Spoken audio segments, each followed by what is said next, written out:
C'est un mois d'avril décisif qui s'annonce pour le Paris Saint-Germain.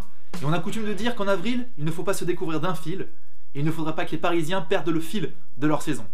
Ils ont déjà passé les 2 premiers obstacles de ce mois avec brio, en battant l'Olympique de Marseille au Vélodrome dimanche dernier lors du Classico, un concurrent direct pour le titre, et en sortant l'AS Saint-Etienne en milieu de semaine, en demi-finale de Coupe de France, se qualifiant ainsi face à la Auxerre pour la finale de la Coupe de France le 30 mai prochain. Oui mais voilà, le mois d'avril n'est pas fini, et le Paris Saint-Germain joue sa finale de Coupe de la Ligue demain face à Bastia. Première échéance. Deuxième échéance, la double confrontation face au FC Barcelone, en quart de finale de la Ligue des Champions, un stade de la compétition que les Parisiens n'arrivent pas à passer depuis 3 ans.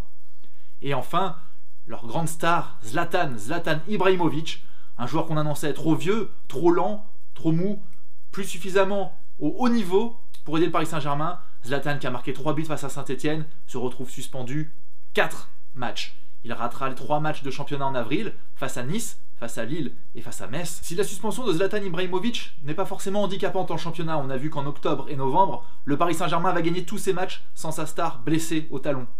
Par contre, Zlatan va rater le match aller face à Barcelone. Tout comme Verratti, il est suspendu, et comme Thiago Motta et David Luiz qui sont blessés.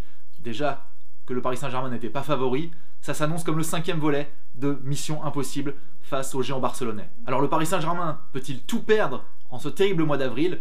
Non, je ne pense pas. En tout cas, je ne les vois pas perdre déjà en finale de Coupe de la Ligue face à Bastia demain.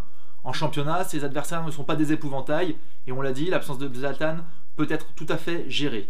En fait, le mois d'avril va être jugé à l'aune de la Ligue des Champions, face à une double confrontation au FC Barcelone.